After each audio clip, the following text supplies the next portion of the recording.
हाय दोस्तों, कैसे हो आप सब। यहाँ पे बात करते हैं अरुणिता अरुणिता के कल के शो के बारे में बात होगी भाई। यार कल बहुत मज़ा आया। अरे मतलब उसका मैंने जिस तरीके से उसने देखो, there is a comparison between Arunita and Arunita. मैं परसों का शो, उससे पहले दिन का शो भी देखा मैंने और कल का शो देखा। कल जिस तरीके से उसने गाया ना, अपने आप को जिस तरीके से एक्सप्लोर किया, जिस तरीके से ऑडियंस का इंटरेक्शन था उसके साथ, और जो झूम उठी है वो कल, it was like normal singer नहीं, रॉक स्टार टाइप्स वो एक फील आ रहा था।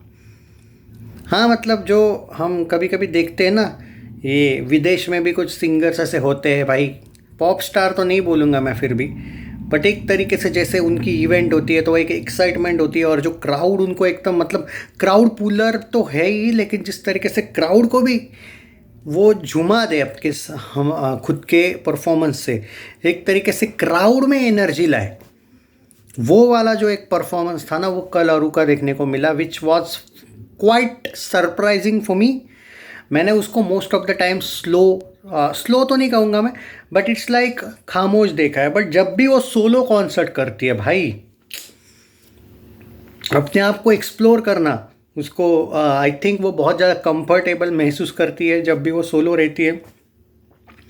इवन मैंने वो नचिकेत वाला भी एक इवेंट जो देखा था ना कुछ दिन पहले, वहाँ पे अरुणिता ने अपने आप को इतना बेहतरीन तरीके से परफॉर्म करो, मतलब उसने किया था कि वो नचिकेत बहुत ज़्यादा झूमने की कोशिश कर रहा था, लेकिन जो अरू का परफॉर्मेंस था ना, वो इतना बेहतरीन था कि वो अपने आप पे कैमरा लाने की जितना भी ट्राई कर रहा था कोशिश, या फिर एक तरीके से, बट ये ऑटोमेटिकली ऑडियंस का जो एक ध्यान है ना, वो इसकी तरफ जा रहा था। इट्स लाइक ये होता है परफॉर्मेंस।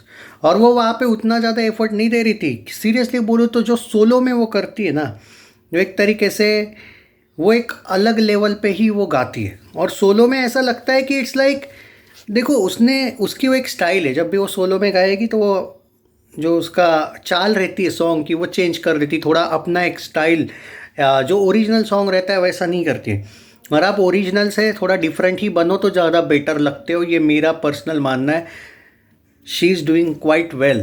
ती वो हमेशा ही वैसा करती है और वो बहुत सूट होती है उस चीज़ में। आप ज़रूरी नहीं है भाई, देखो होता ये है कि आप शायद उस चीज़ में शायद आप फेल भी जा सकते हो। मान के चलो, मैं कोई एक सॉन्ग गा रहा हूँ, मैंने एक अपना चाल लगाया, एक रिदम, बट अगर वो उतना ज़्यादा नहीं हुआ अच्छा, तो शायद वो लोगों को नहीं आता है पसंद। बट इसको मैं जितने भी कुछ सॉन्ग देखता हूँ, चाहे वो बॉलीवुड का सॉन्ग, चाहे वो अलग सॉन्ग हो, या फिर उसका खुद का ही सॉन्ग क्यों ना हो, वो सॉन्ग का जो एक तरीके से चेंज कर देती है ना, गाने का एक तरीका, स्टाइल, वो आपको पसंद आ जाता है। यानी कि इसके पीछे भी मेहनत होती है, लास्ट मोमेंट पे नहीं कर सकते भाई आप ये।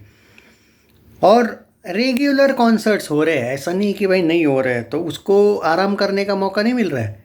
बट उसकी जो एनर्जी वो उस दिन जो थी, वो कल भी थी, परसों भी वही थी, कहीं पे भी डाउन नहीं लगी वो।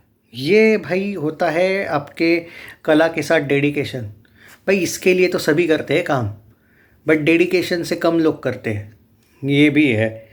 इसके लिए सब करते हैं, सब काम करते हैं, नो डाउट, बट सिर्फ पैसों के लिए काम करना और पैसा लेके एक डेडिकेशन के ही साथ काम करना, देखो आप कुछ तो हो, आपका ऑब्वियसली फीस होना बनता है। फ्री में क्यों करना show, if you have that ability. कभी कभी की बात अलग है। सो बात यह है कि पैसों के लिए सब करते हैं, बट जो डेडिकेशन के साथ जो काम करते हैं ना भाई, वही सक्सेसफुल होते हैं। और ये कल का जो एग्जांपल है भाई, कल का जो इवेंट है वो मैंने शेयर भी किया था यूट्यूब पे, कुछ लोगों ने पोस्ट में भी डाल दिया था, कुछ लोगों ने लाइव कॉन्सर्ट देखा भी होगा। कल मैंने कुछ लोगों को बोला था कि भाई लाइव कॉन्सर्ट अगर आपको मिल जाए तो शेयर कर देना, क्योंकि मैं बिज़ी था। कुछ लोगों ने शेयर किया था, आपने देखा होगा। इसलिए बोलता हूँ, जब भी कभी लाइव कॉन्सर्ट आता है ना, हमारे चैनल पे विज़िट किया करो। कभी कभी आपको मोस्ट ऑफ द 80-90% तो इवेंट मिल जाएंगे। कभी कभी जब पब्लिक कॉरपोरेट रहती है ना इवेंट्स, तो मुश्किल हो जाती है लाइव दिखाना। टेक केयर गाइज, मज़ा आ गया पर वो बेहतरीन।